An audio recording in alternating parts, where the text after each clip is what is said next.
Assalamualaikum warahmatullahi wabarakatuh. Salam sejahtera bagi kita semua. Halo, apa kabar? Semoga kabarnya baik, sehat, dan tetap dilindungi oleh Allah Subhanahu wa Ta'ala, Tuhan yang Maha Esa. Kali ini kita akan belajar tema 1, subtema 1, pembelajaran 3, melanjutkan materi sebelumnya. Tahukah kalian, ternyata tumbuhan selain berkembang biak dengan cara generatif, juga berkembang biak dengan cara vegetatif. Lalu, bagaimana ya perkembangbiakan vegetatif pada tumbuhan? Yuk, cari tahu. Beberapa tumbuhan ada yang berkembang biak secara vegetatif. Perkembangbiakan tumbuhan secara vegetatif adalah perkembangbiakan tanpa melalui penyerbukan atau tanpa adanya peleburan antara sel kelamin jantan dan sel kelamin betina. Lalu, perkembangbiakan tumbuhan secara vegetatif terbagi menjadi dua, yaitu secara alami dan secara buatan. Perkembangbiakan tumbuhan secara vegetatif alami adalah perkembangbiakan tumbuhan tanpa bantuan makhluk hidup lain. Proses perkembangbiakan ini secara alami terjadi pada tumbuhan itu sendiri. Perkembangbiakan vegetatif alami dapat terjadi dengan berbagai cara. Yang pertama adalah tunas. Tunas adalah perkembangbiakan individu baru yang tumbuh dari tumbuhan induknya. Individu baru yang dihasilkan melalui tunas biasanya tumbuh di samping induknya. Selanjutnya, individu-individu baru yang berkembang biak melalui tunas akan membentuk rumpun. Muncullah tunas individu baru berasal dari bagian tumbuhan di dalam tanah. Contoh tumbuhan yang berkembang biak dengan tunas adalah pisang, bambu, pinang, dan tebu. Yang kedua adalah tunas adventif. Cara berkembang biak melalui tunas adventif adalah cara tumbuhan untuk menghasilkan individu baru melalui sela-sela bagian tumbuhan. Pengertian dari tunas adventif sendiri adalah tunas yang terbentuk tidak pada tempatnya. Jenis tumbuhan yang berkembang biak dengan tunas adventif akan tumbuh pada bagian tumbuhan yang biasanya tidak bertunas, seperti daun dan akar.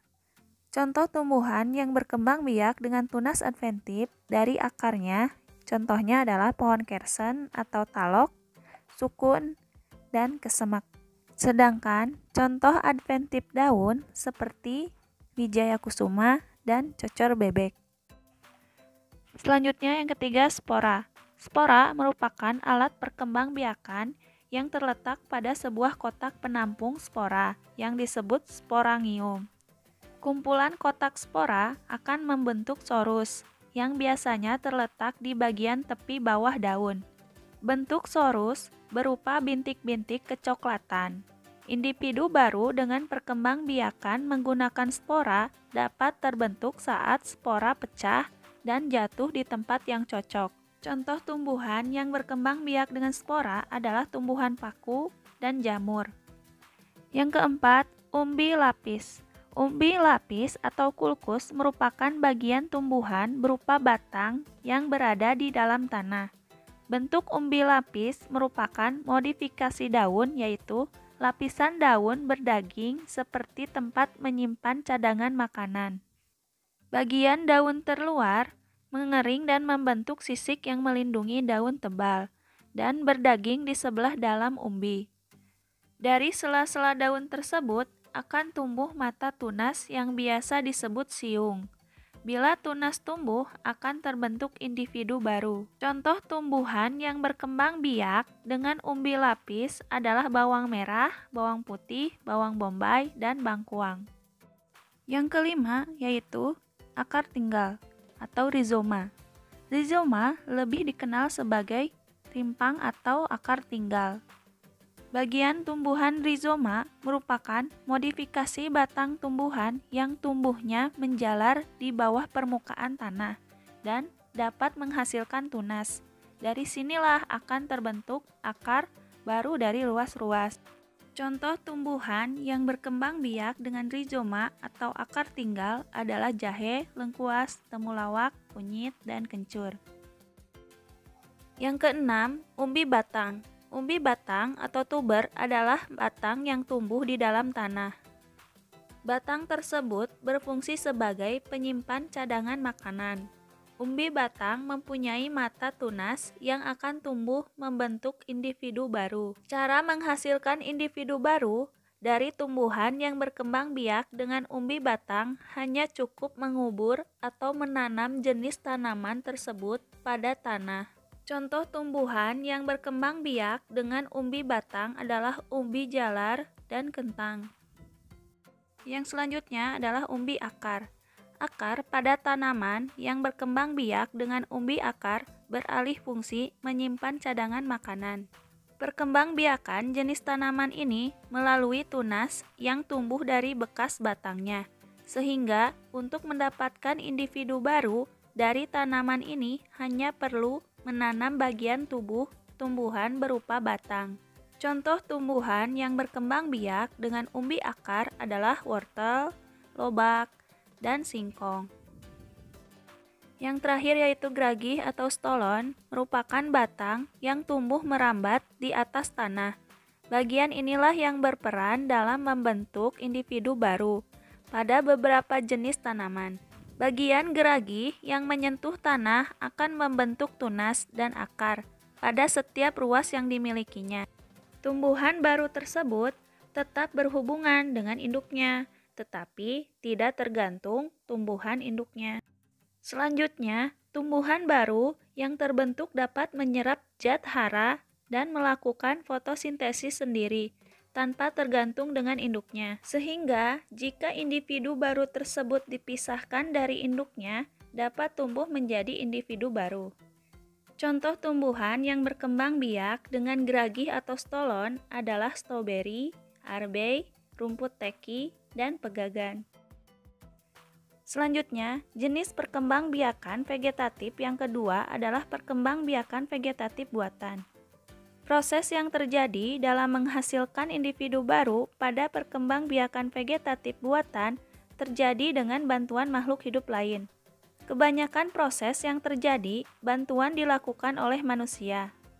Cara perkembangbiakan tumbuhan melalui vegetatif buatan terdiri dari cangkok, stek, akulasi, mengentet, atau sambung pucuk, dan merunduk. Berikut ini adalah penjelasannya. Yang pertama adalah cangkok. Konsep dari perkembangbiakan vegetatif buatan dengan cangkok adalah menumbuhkan akar tumbuh dari batang tanaman yang dicangkok. Melalui akar tumbuh dari batang tanaman tersebut, kemudian dapat diperoleh tanaman baru. Sifat dari keturunan yang dihasilkan adalah sama dengan induk. Kelebihan dari metode perkembangbiakan ini adalah membutuhkan waktu yang tidak lama. Namun, kelemahan dari perkembangbiakan ini akan menghasilkan tumbuhan dengan akar kurang kuat. Contoh, tumbuhan yang dapat berkembang biak dengan cangkok adalah tumbuhan berbuah yang memiliki kambium seperti mangga, jambu air, dan rambutan. Selanjutnya yaitu stek. Cara menghasilkan individu baru melalui stek berasal dari akar tumbuh dari batang yang ditanam. Kelebihan dari cara ini adalah pertumbuhan dan pembungaan lebih cepat. Sedangkan kelemahannya adalah tidak dapat dilakukan pada tanaman besar. Biasanya, cara pengembangbiakan ini digunakan untuk tanaman bunga dan singkong. Contoh tumbuhan yang dapat berkembang biak dengan stek batang adalah singkong, mawar, melati, dan bougainville. Sedangkan pada tanaman begonia dapat dilakukan stek melalui daun atau stek daun. Stek daun dilakukan dengan cara memotong daun kemudian ditanam. Dari tulang daun tersebut akan tumbuh tanaman baru. Selanjutnya yaitu dengan cara tempel atau okulasi. Adalah cara menghasilkan tanaman baru dengan menempelkan tunas muda pada ranting atau batang tanaman induk. Tujuan dari okulasi adalah menggabungkan dua sifat tanaman yang berbeda dari dua jenis tanaman, sehingga akan mendapatkan tanaman yang sifatnya lebih baik dari induknya. Contoh tumbuhan yang dapat berkembang biak dengan okulasi adalah jeruk, rambutan, dan durian. Selanjutnya, mengentet atau sambung pucuk. sering disebut juga sebagai kopulasi. Konsep dari mengentet adalah menyambung batang dengan varietas yang sama. Proses yang dilakukan adalah menghasilkan tanaman baru melalui cara penggabungan batang bawah dan batang atas. Jenis tanaman yang dikembangkan melalui mengentet berasal dari dua jenis tanaman berbeda, namun masih dalam satu keluarga. Tujuan dari sambung pucuk adalah menggabungkan dua sifat tanaman yang berbeda dari induknya. Contoh tumbuhan yang dapat berkembang biak dengan sambung pucuk adalah terung dengan tomat dan mangga dengan durian. Yang terakhir yaitu merunduk.